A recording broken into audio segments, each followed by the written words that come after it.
일천대담 두 번째 사회를 맡은 일천공동체 사회복지 실천연구소 이화진입니다. 오늘 주제는요, 공동체 관련해서 얘기를 나눌 건데요. 여러분, 공동체 하면 뭐가 떠오르세요? 오늘 이 공동체 하면 생각나는 한 세 분 정도가 있으세요. 현장에서 열심히 일하시고 계신 분들인데요. 이 세 분을 모시고 세대교체라는 부분이 아닌 세대교차의 관점에서 한번 얘기 나눠보도록 하겠습니다. 왼쪽에 계신 선생님부터 신철민 님부터 소개를 좀 해주세요. 네, 안녕하세요. 현재 은평구에 있는 서부장애인 종합복지관에 근무하고 있는 신철민입니다. 네, 안녕하세요. 저는 장애종합사회복지관 사례관리팀에서 일하고 있는 유지수 사회복지사입니다. 네, 안녕하세요. 반갑습니다. 똑똑도서관 관장 김승수입니다. 지금 시대에 남들이 안 하는 것 그리고 남들이 하기 싫어하는 것들을 찾아서 불가능하다고 생각하는 것들을 가능하게 하게끔 연구하고 실천하는 일들을 하고 있습니다.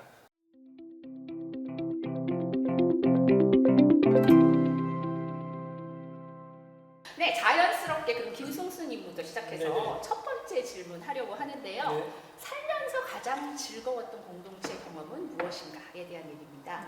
관계 안에서 사람들을 만나고 그리고 자기 노력을 하게 되면 저는 과거나 지금이나 사실은 즐거움의 차이는 별 차이가 없지 않을까 그 생각을 많이 합니다. 그런데 제가 아직도 강원도 태백시 소도동 팔통 사반을 기억하고 있는 이유가 있는데 실제로 초등학교 다닐 때까지 이제 2학년까지 살던 동네인데 지금 가면 사실 작죠. 팔통 사반이면 얼마나 작았겠습니까? 구체적인 통까지 기억하시나요? 통단위. 그러니까 저희 동네는 그냥 팔통 사반 동네고 뭐 아래 동네는 구멍가게가 부산 구멍가게였는데 부산 동네 뭐 이런 식으로 구역을 나눴던 적이 있었는데 그다음에 우물가에 가면 엄마를 찾을 수 있었고 그다음에 저희 엄마가 강가에 살진 않았지만 저를 부를 때도 항상 찾아오지 않고 제 이름만 부르면은 그게 강가에 있는 아줌마까지 연락이 돼서 제가 이제 집으로 갔던 기억이 있는데 그래서 유년 시절에 저한테 그런 공동체적인 경험이 되게 즐거웠다.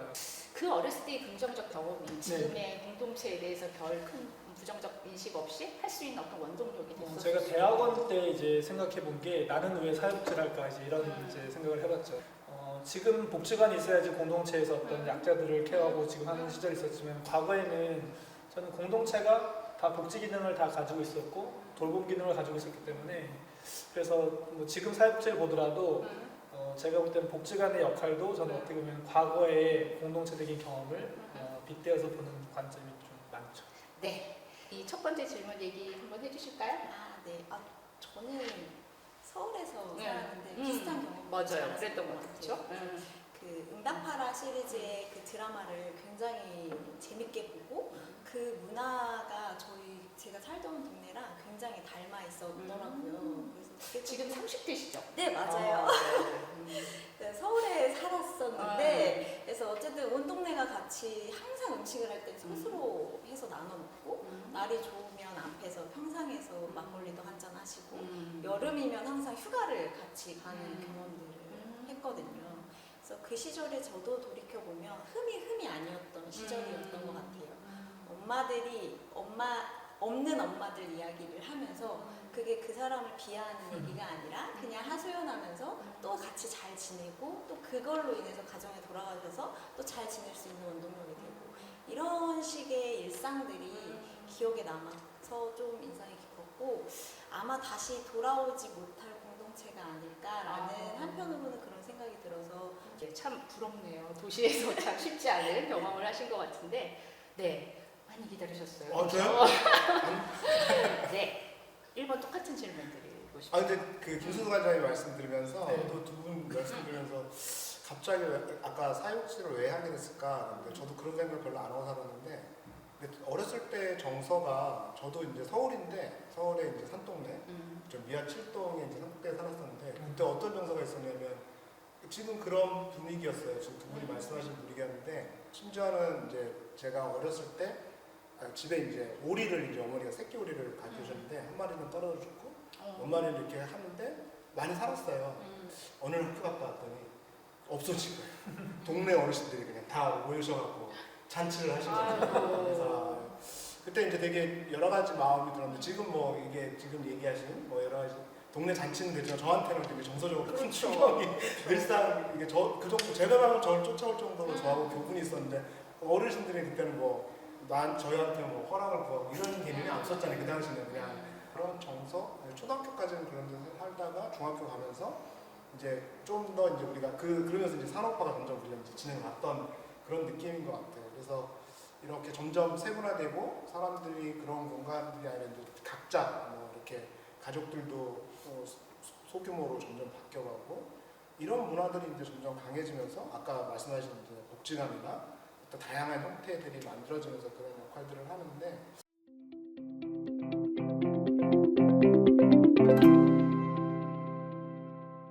술술술 두 번째 질문이 술과 관련된 공동체 경험인데요. 이분들 좀 너무 무난하게 대답을 해주셔서 제가 혹시 좀 술과 관련된 여러 가지 에피소드나 좀뭐 힘드셨던 거 그런 것도 없는지 여쭤봤는데 자연스럽게 얘기해 주셨으니까. 아 저요? 네. 저는 아까 말씀드린 이제 처음에는 그 술 마시는 거는 별로 안 좋아했었는데 근데 갈수록 이게 이제 술자리를 하다 보니까 즐기더라고요. 그래서 이제 점점 이제 코로나 시대가 되면서 혼자서 마시는 시기까지 왔죠. 어떤 매개는 필요하다는 생각이 들어요. 술을 마지도 않으면 그게 좀 어렵겠다. 그러니까 자리도 자연스럽게 가서 만날 수 있는 자리도 안 가게 되는 거고 그럴 수 있는데 밥을 먹어서 얘기할 수도 있겠죠. 그런데 이제 그게 이제 조금 더 어떤 그 사람 간의 관계를 좀 더 이렇게 끈끈하게 해주는 것 같은 느낌이 들긴 하더라고요. 네. 술에 관련해서 남자 여자의 성을 뭐 구분 짓는 건 좀 의미가 없긴 하겠는데 혹시 여기에 관련해서 유지수님은 또 어떻게 생각하세요? 술과 또 관련된 공동체 경험 아니면 또 이런 부분에 대해서 아까 매개에 대한 얘기도 해주셨는데 어떠세요? 저는 사실 평소에 술을 잘 즐겨하지 않아서 질문에 대한 경험이 좀 적더라고요. 근데 생각하다가 떠오른 경험이 대학교 MT나 날씨 정도였는데요. 저는 그 술자리에 가면 항상 이게 술을 마시기 위한 시간인지 아니면 사람을 편히 만나기 위해서 술을 활용하는 것인지 가끔 헷갈릴 때가 있죠. 네, 그렇죠? 고민이 좀 많았습니다. 그래서 그런 경험을 비추었을 때 좀 결국 친밀한 관계를 형성하기 위해서 물어보는 이야기이겠지만 아직도 술이 있어? 내가 한 잔 따라줄게. 비우고 받아. 이런 이야기들이 항상 오고 가더라고요. 그래서 저는 술이 약간의 관계를 좀 퇴색시키는 관계 의미를 좀 퇴색시키는 경향이 있지 않을까라는 생각이 좀 했고 사실은 제가 이제 전 직장이 이제 한국 음주 문화연구센터거든요. 아. 그러니까 사실 이제 술과 관련된 부분은 잘 알기도 하고, 그다음에 술과 관련된 뭐 폐해부터 해서 뭐 장점에 대한 부분은 다 알지만, 실제로 술이 매개가 되는 거는 이제 우리가 관계를 할 때 밥 먹자, 술 먹자는 사실은 이제 관계지 술만 먹자는 건 절대 아닐 겁니다. 그러니까 저는 술 같은 경우는 어쨌든 이제 중요한 매개가 될 수 있다. 근데 전제는 제일 좋은 관계는 각자의 주량대로 각자의 취향대로 먹는 것을 존중하면은 저는 어떤 모임이든 즐거울 수 있다고 보여지는데.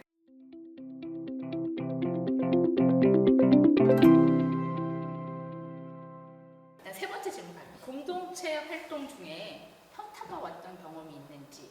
사실 저도 사실 공동체 하면서 조금 당황스럽던 경험들이 좀 몇 있는데 여기 계신 분들 많은 경험하시면서 있으실 것 같아요. 자, 이번에는 우리 유지수님부터.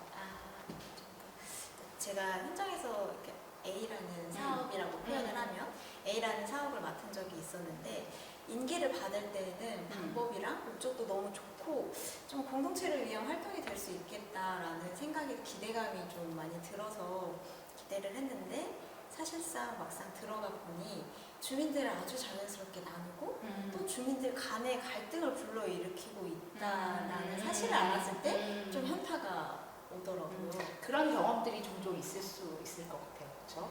그래서 네. 그래서 이제 그 주민분들을 이제 다 같이 처음부터 모여가지고 이걸 왜 하는 건지 무엇을 좀 다르게 할 건지에 대해서 이야기를 좀 나눴고 그 결과 그분들이 그럼 좀 새로운 의미에도 좀 동참할 수 있는 새로운 주민들을 좀 찾아다니자라고 해서 좀 함께 찾아다니는 작업들을 했거든요. 좀 앞으로 뭔가 얘기하실 게 좀 있으신 것 같은데 김승수님. 실제로 이제 공동체가 더 넓게 보면은 세대 간의 여러 가지 결합도 있겠지만 어떤 어르신이 이제 태극기 할아버지가 제가 광화문에서 만났던 할아버지가 이제 저를 보시면서 한 3시간 동안 얘기한 적이 있었는데 얘기하다가 저한테 빵을 주시면서 그러더라고요. 너도 먹고 하라고. 처음에 그분이 하셨던 첫 번째 질문이 넌 진보냐 그러더라고요. 그래서 제가 모르겠다 이제 이렇게 말하고 얘기를 했는데 그분이 빵을 주셔서 왜 빵을 주려고 그러니까 너도 먹고 살아야 될 거 아니냐. 근데 지금 나는 빵이 너무 많다. 그 다음에 제가 이제 물어봤던 질문은 어르신은 여기 왜 나오세요? 이제 물어봤거든요. 저희 아버지 같아가지고. 그러니까 그분이 여기 나오면 존중받는다. 네, 그게 좀 되게 공동체에서 되게 이제 그런 경험이 있었고, 그 다음에 동네 와서도 저는 어르신들이 하는 말들을 이제 비난하진 않아요. 그러니까 그럴 수 있겠다. 전쟁을 겪은 사람은 저렇게 볼 수 있겠다. 지역에서 활동을 하면서 여러 가지 활동을 하는데 이제 또 기관들이 더 많은 활동을 하게 되죠. 활동하는데 이제 다른 지향을 갖고 있는 부분이 분명히 보이는 거예요. 그러니까 이제 그게 이제 그럴 수 있다. 아까 말한 대로 뭐 갈등이고 이런 거니까 이렇게 하면 되는데 갑자기 이제 서운함과 여러 가지 부분들 굉장히 많은 오랜 동안 제가 헌신했는데 그런 상황들을 같이 공동체라고 그러면 같이 나누고 해야 되는 거 아닌가 이런 생각이 있어서 그러다 보니까 이제 내가 회의에 안 나가게 되는 거죠. 좀 약간 괘씸함도 있고 뭐 이런 마음으로 본인도 섭섭함도 있으시고. 그래서 삐져서. 삐진 거고 삐진다기보다는 약간은 보복? 삐졌네. 삐진 삐진 거네. 아니 그러니까 그 네. 힘을 갖고 있는 그 힘의 움직임이 싫은 거죠. 그죠. 그렇죠. 네.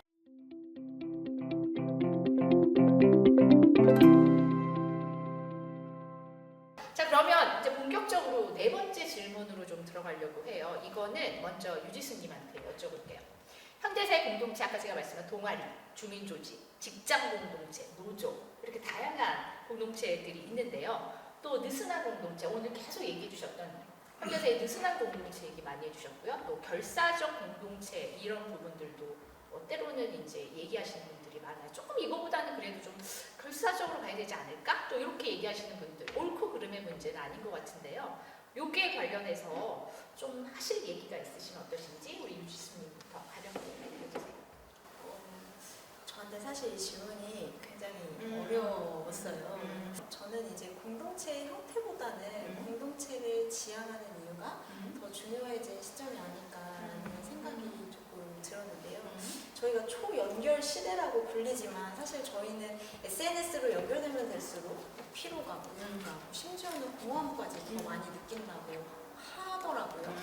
그런 경험들이 반복되면서 이제 사람들과 직접 관계를 맺는 거에 대한 피로감, 그리고 또 이제 사람을 피하게 되는 그런 경험까지 이제 이루어져 간다고 좀 생각이 드는데, 그래서 저는 좀 인간관계에서 오는 그 진정한 행복감을 느낄 수 있는 관계, 그리고 서로가 좀 연결되어 있다는 느낌, 그리고 좀 더 좋은 세상을 위한 의식, 이런 생각들이 살아나는 형태라면 그게 결사적이든 느슨하든 어떤 형태든 좀 환대해 주시는 관점이 좀 필요하지 않을까. 이거 관련해서 김수 선생님. 저 같은 경우는 뭐 최근에 느슨한 뭐 되게 많이 말하는데 저는 관계가 없다는 게 느슨한 게 아니라 늘 정보는 취하고 있는 거죠. 그런데 낄 때 끼고 빠질 때 빠지고. 근데 거기에 대해서 강제하지 않는 정도가 저는 느슨하지 않을까. 그러니까 강제 정보. 네, 그러니까 뭐 학교에 왔으니까 뭐 뭘 해야 돼 이런 식은 부담스럽거든요. 저는 예를 들면 학교 다닐 때 데모할 때도 아무리 친한 선배가 가자고 해도 사실은 이제 설득이 안 되면 가고 싶지 않거든요. 거기 있는 자체가 별로 부담스러우니까. 그런데 이제 내용을 알면 행동을 옮길 수 있는데 저는 친절한 설명이 없이는 행동을 하기가 되게 불편하거든요. 그래서 느슨하는 것은 자율적 개인은 존중했으면 좋겠다. 근데 이제 제가 제 문제로 인식이 되는 순간 나는 결사적으로 갈 수도 있다. 요 얘기를 똑같이 이제 우리 들으셨는데요. 혹시 뭐, 네. 되게 막 생각이 너무 많아지네. 제가 말씀만 하면 아니, 생각이 네. 아니 질문이 그 답변의 어떤 부분 얘기에 되게 큰 의미가 있어서 많이 생각을 했는데 저는 사회복지사가 오지랖퍼라고 해야 된다라고 생각을 해요. 다 여기 지금 오지랖퍼들 아닐까요? 아, 지금? 근데 네. 그 저는 오지랖이라고 생각하진 않아요. 네. 왜냐하면 오지랖은 자기가 뭔가가 관여가 없어도 되는데 가서 하시는 분들이고 저는 네. 제 아까 필요에 의해서만 이게 이제 움직여지는데 그렇지 않은 분들이 있어요. 그래서 이제 그게 오지랖이라고 저는 생각이 드는데 그게 이제 그 편하게 서로 네트워크 안에서 형평을 갖고 움직일 수 있는 힘을 만들어내는 그게 굉장히 중요하다고 생각하는 거예요.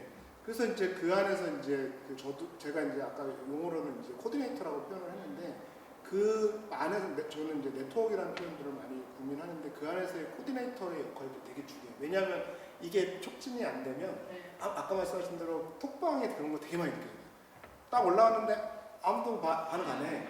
근데 누군가가 한참 있다가 탁 하면 그때부터 막 반응해요. 그거 되게 많이 보여요.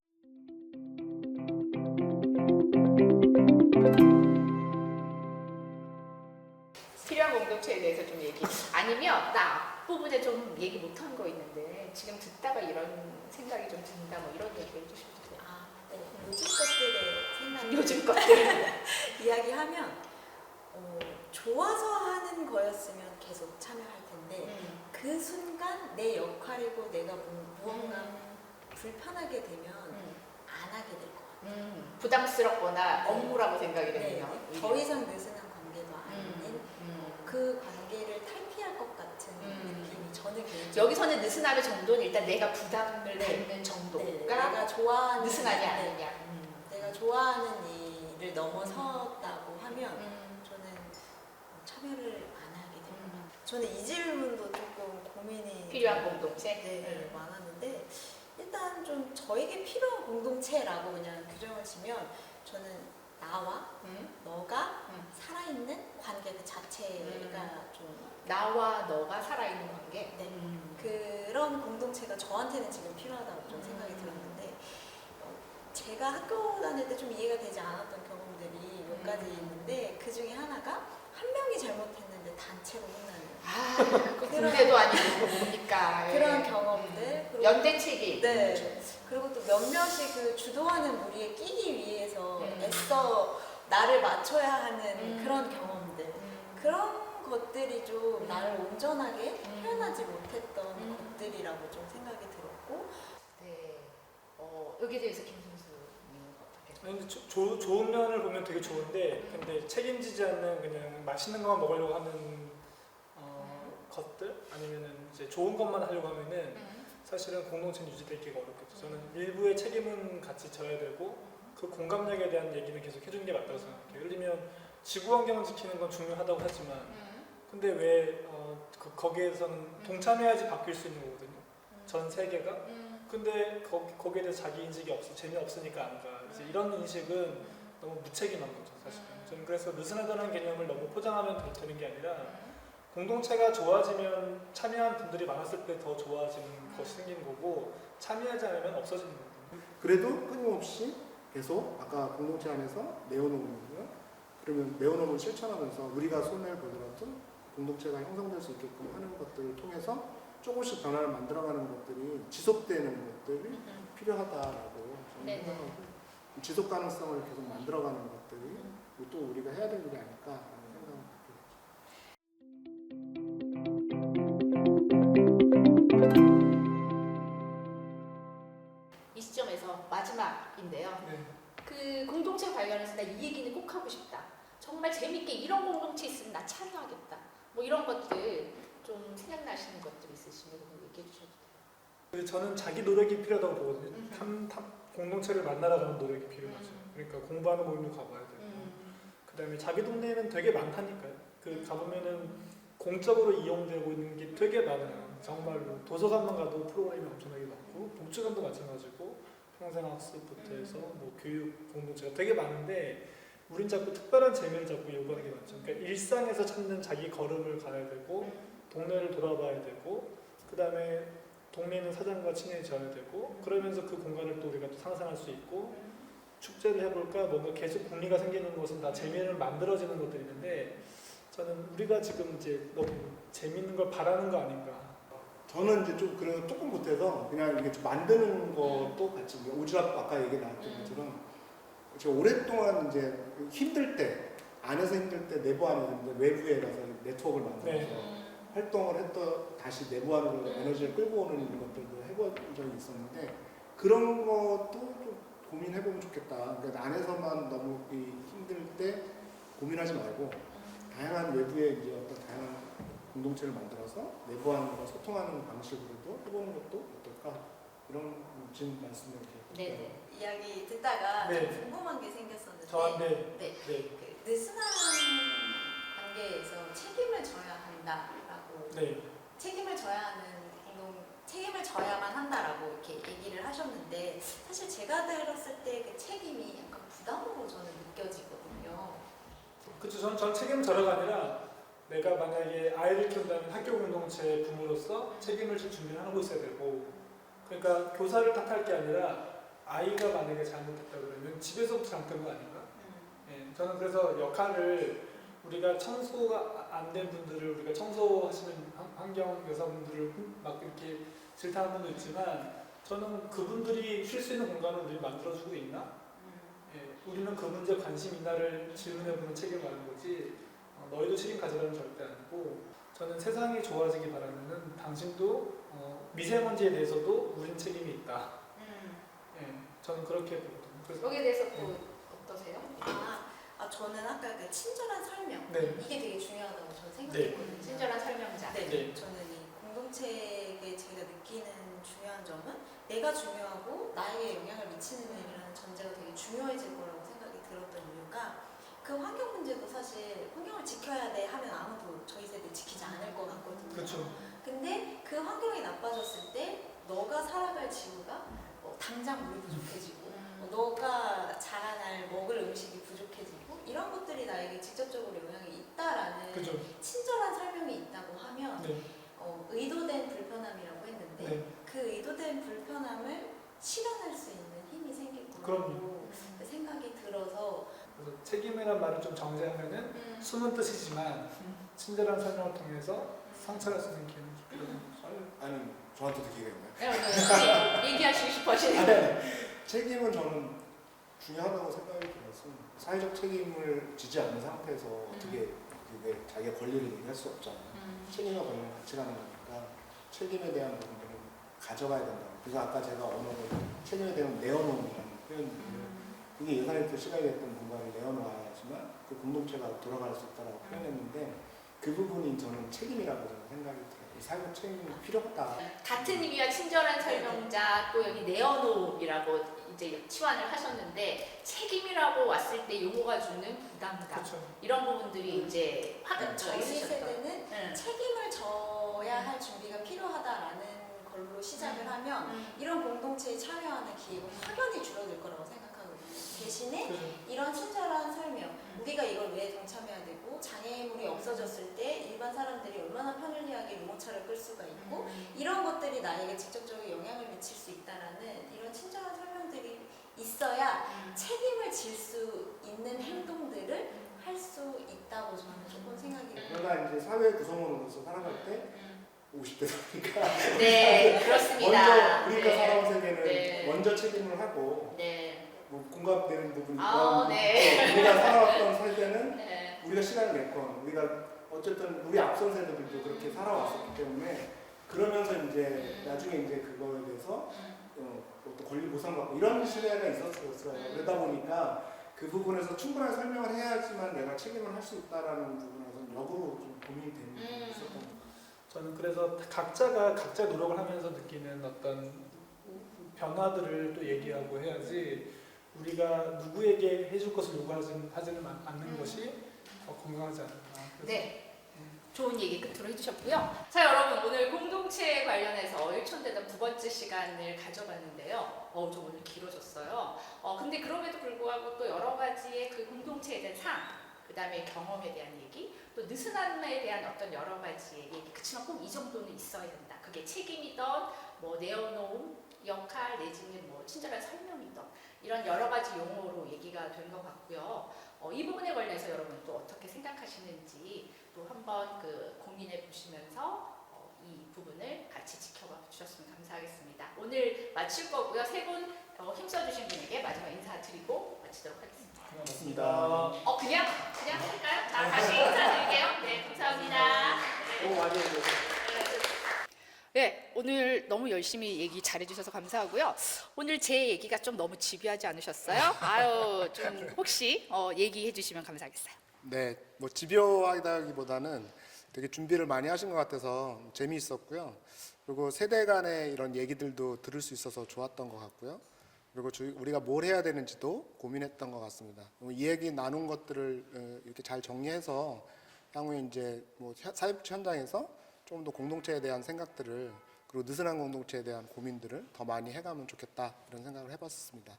아쉬운 거는 이야기를 저 원래 말을 많이 하는 사람은 아닌데 더 막 말을 많이 하고 싶다라는 생각이 들었었는데 쉽게 짧게 끝난 게 아쉽다는 생각이 들었습니다. 기라성 같은 선배님 앞에서 얘기하기 힘드셨을 텐데 그래도 얘기를 너무 잘해주셨는데 오늘 어떠셨는지?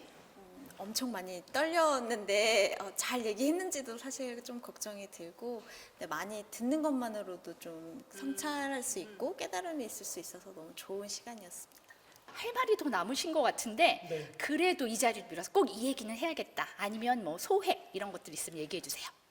뭐 세대 간에 더 만나서 이야기하면 좋겠고 주제별로 더 이제 뭐 밤을 새서 이야기할 수 있는 기회가 더 많으면 좋겠다. 그리고 뭐 이제 못했던 얘기보다는 때가 되면 또 할 때가 분명히 있을 거니까 오늘 이야기가 전 충분하다고 느끼고 그리고 관장님이나 또 실제로 유지수님 만나면서 중간에서 이제 양쪽의 입장을 들을 수 있는 기회가 되어서 제 나름대로도 생각을 확장할 수 있는 그런 계기가 된 것 같습니다. 귀한 기회 주셔서 감사합니다. 네, 오늘 말씀 너무 감사하고요. 걱정 마십시오. 저희 그런 자리가 있으니까 그때 또 꼭 참여하셔서 좋은 네. 얘기 해주시기 바랍니다. 감사합니다. 네.